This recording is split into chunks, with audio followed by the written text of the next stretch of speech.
Oo, tol. Mamaya, papunta na ako. Antayin niyo ako dyan. Nakabihis na nga ako eh. Sige. Ang bahala. Tuloy ka. Sige. Renz! Anak! Ang tagal na kitang masuya pa sa anak. Itama mo nga ako? Renz, ano ba? Bakit kasama mo tong kriminal na to? Nakalaya na. Nagsabi yung warden pwede na makalaya si Mama. Ito, sinundo ko. Paano ka nakalaya? Paano ka nakalaya? Siyempre, tapos na yung sentensya ni Mami. Tapos na yung sentensya ko, Renz. Alam mo ba yung ginawa mo sa akin? Ha? Alam mo ba? Alam mo, kada nakikita kita, bumabalik sa akin lahat eh. Bakit dito ka pa dumiretso? Renz naman, grabe ka naman magsalita kay Mama. Bakit dito ka pa dumiretso sa bahay? Renz, kayo yung pamilya ko. Wala naman akong pamilyang iba. Wala ka ng pamilya! Anong ginawa mo sa akin, Gina? Hindi na kita kayang igalang ngayon, alam mo ba yon? Ha? Alam mo yung ginawa mo sa akin? Nag-aaral ako, si Papa may sakit. Tapos ikaw, sasabay ka pa na gumawa ka ng ganong krimen? Ha? Alam mo ba yung hirap ko? Renz, hayaan mo muna ako magpaliwanag. Ano ipapaliwanag mo sa akin, Ma? Ano papaliwanag mo sa akin? Si Papa naghihingalo, may sakit. Ako nag-aaral, gusto ko makatapos, tapos ikaw, sasabay ka, gagawa ka ng krimen! Ha? Renz naman, bigyan mo naman ng chance si Mama mag-explain. Saan lakas ng loob mong pumunta dito sa bahay? Ang lakas ng loob mo na may pamilya ka pa na uuwian. Renz, ikaw lang yung nag-iisang anak ko. Ikaw lang yung pamilya ko. Saan ba ako pupunta? Yun nga eh, ako na lang yung nag-iisang anak mo, tapos ito pa yung ginawa mo sa akin. Ma, alam mo yun, si Papa nakita ko naghihingalo, wala akong kasama. Kailangan kita nung mga panahon na yun. Akala mo ba hindi rin sa akin masakit? Na gusto Alam mo? kong makita yung papa mo Alam sa mo? huling araw?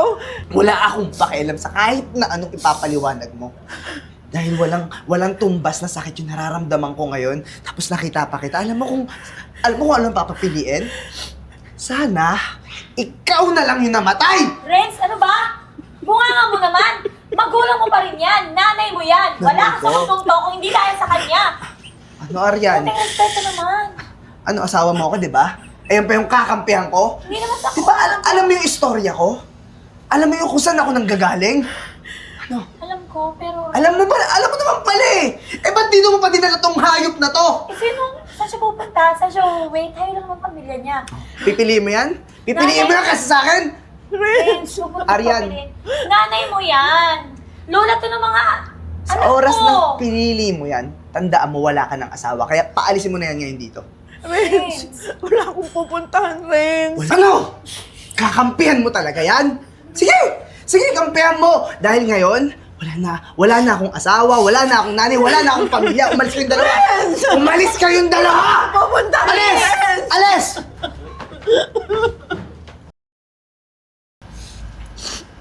Pasensya ka na. Di ikaw man napadamay sa akin. Okay lang po yun. Eh, kilala ko na yan si Renz. Siguro nagsama kami. Pero, alam mo, hayaan mo na lang ako. Mas mabuti na bumalik ka sa asawa mo. Mahirap din yung dahil sa akin magkakahiwalay kayo. Eh, actually si Renz ko, matagal na simula nagsama kami. Mabilis magalit. Laging mainitin yung ulo. Laging nasigaw. Laging galit. Hindi ko alam. Pinagsakloban ba ng langit at lupa at grabe yung galit sa mundo. Tsaka, hindi ko rin po kayo papabayaan. May edad na rin po kayo. Mahirap lang po kung mag-isa kayo. Huwag na po kayo umiyak. Ang tagal ko kasing pinangarap na magkasama kami ni Renz. Tapos, ganito lang pala paglaya ko. Pababayaan niya pala ako. Alam niyo po, sa ngayon, ang kailangan po ni Ren siguro is mag-isa. Mamuhay mag-isa. Hanapin yung sarili niyang mag-isa. Baka sakaling, habang wala tayo sa tabi niya, eh, hanapin niya tayo. Mamiss niya rin tayo. Buti na lang, Arian, nandiyan ka. Hindi mo ako pinabayaan. Naku po, wala po yun. Wala talaga akong pupuntahan. Alam po, nanay ko na po kayo, pangalawang magulang ko na po kayo. Tsaka, di ba, nabanggit ko sa inyo, wala na akong pamilya. Namatay na maaga yung magulang ko. Kaya nga po lagi ko hindi nadalaw-dalaw kasi parang mother figure na rin kayo sa akin eh. Tsaka kung iisipin nyo, wala tayong titirahan, wala kang titirahan. Huwag kayong mag-alala, meron po akong bahay. Actually, bago po kami kasal ni Renz, may napundar naman po ako. Arian, salamat. Salamat talaga. At may naitabi naman po akong konting pera, panimula. So, hindi po kayo malungkot. Nagugutom na po ba kayo? Tara, kain muna tayo. Huwag na kayo umiyak.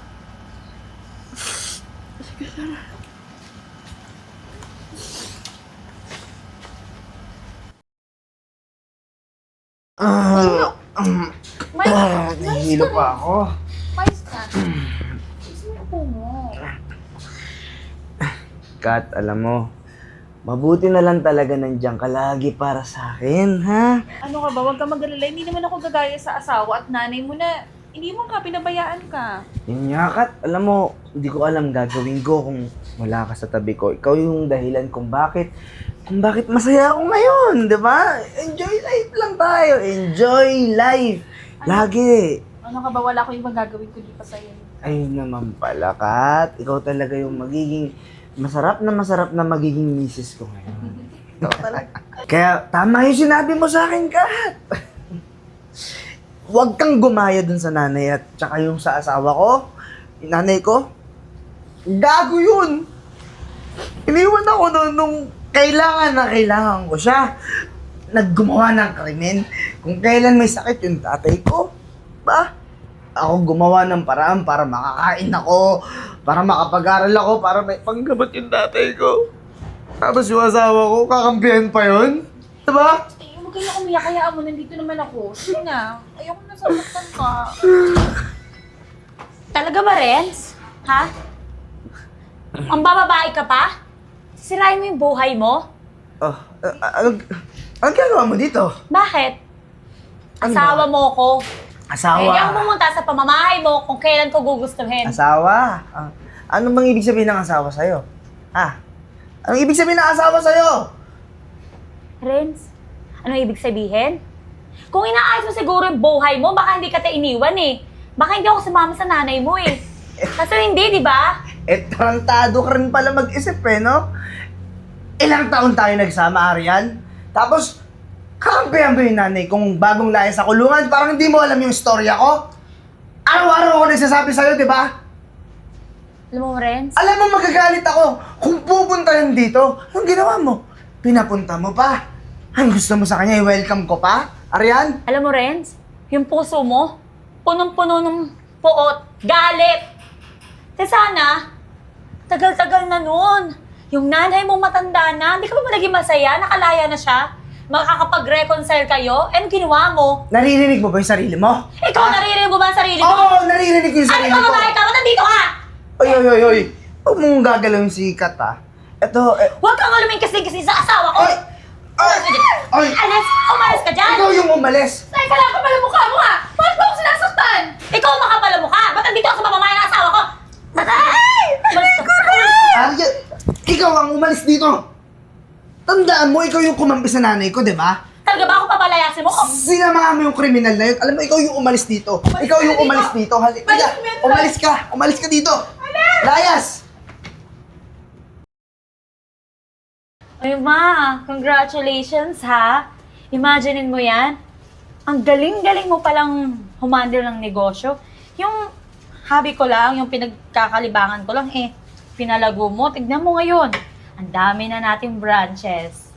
Noon ko pa pangarap to, yung magkanegosyo. Kaso syempre, inuna ko yung pagpapagamot ko sa papa ni Renz. Kailangan na matutukan ko siya sa pag-aalaga, ganun. Kaya, ayun, napabayaan ko.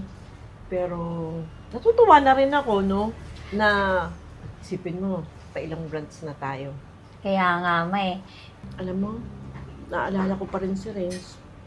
Kahit ilang beses na tayong gusto nating makipag-ayos sa kanya, talagang ang tigas ng puso niya.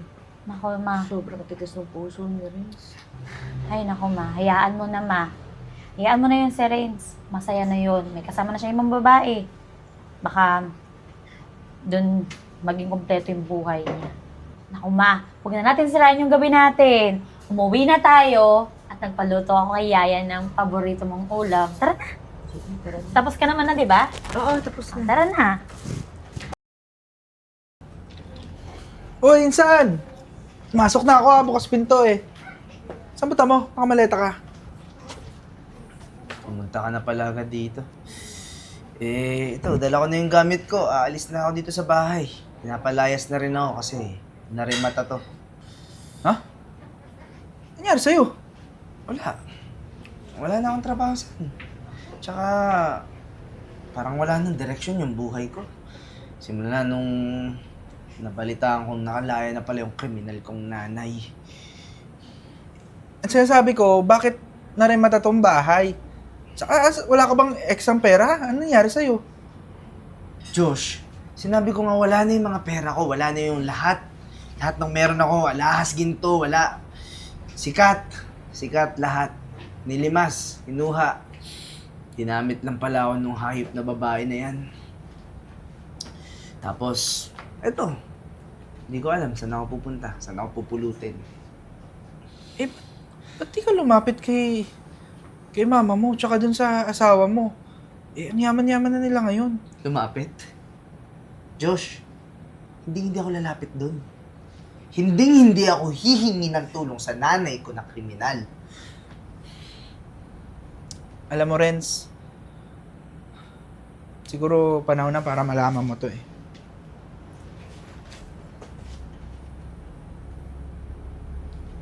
Sinasabi mo?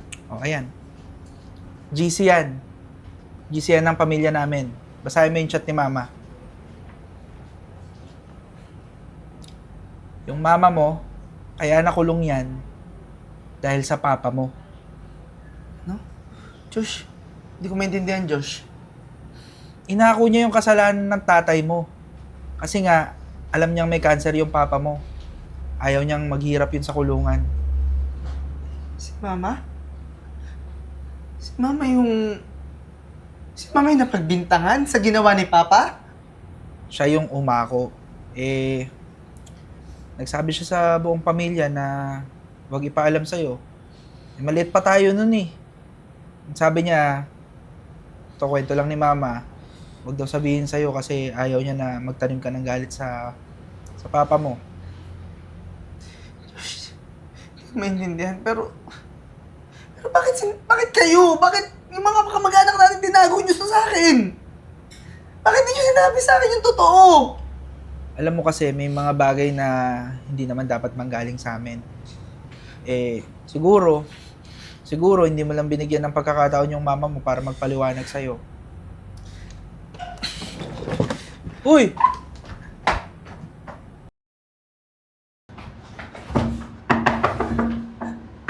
Arian! Ma! Oh. Ma, si Rex. Arian, Ma. Renz, anak, kumusta ka? Ma. Gusto ko humingi ng sorry sa inyo ni Arian. Kasi, alam ko na yung totoo ngayon. Bakit di nyo naman sinabi sa akin agad? Bakit yung tinago sa akin yung sa pamilya natin? Yung totoong nangyari na si Papa naman pala talaga yung kriminal, hindi kayo. Inako ko yun, Renz, kasi naawa ko sa papa mo. May sakit ang papa mo. Pumayag akong makulong dahil ayokong mawala yung papa mo na magtanim ka ng galit sa kanya. Pero yung sinasabi mo na ibinibintang sa akin na pinabayaan kita, hindi ko gusto yun, Renz. Alam mo, hindi ko yung gusto. Ako yung gusto humingi ng sorry sa inyo kasi ang dami kong nagawa, dami kong nasabi na hindi naman dapat kasi si Papa naman pala talaga yung may kasalanan. Sa akin lang, Renz, bakit mo naman dinamay si Arian? Alam mo ba, nung nasa kulungan ako, walang ibang dumadalaw sa akin kundi si Arian lang. Walang nakakaalala sa akin iba kundi si Arian lang. Napakalaki ng utang na loob ko sa asawa mo, Renz. Hanggang sa paglaya ko, siya pa rin yung umalalay sa akin. Huwag ka magalit kay Arian. Ma, di ba sinabi ko naman sa'yo, pamilya na kita. Bakit? Kaya Hindi mo nga kita ako kailangan pumunta dito, tiisin. Arian, din. Kaya din ako pumunta dito para humingi ako ng sorry sa inyong dalawa. Sa'yo, Ma. Tsaka lalo na rin sa'yo, Arian, sa mga nagawa ko. Naging bulag ako sa mga bagay na hindi ko naman din kasi alam. Sana mapatawad niyo pa ako ni Arian. Mahal na mahal kita, anak.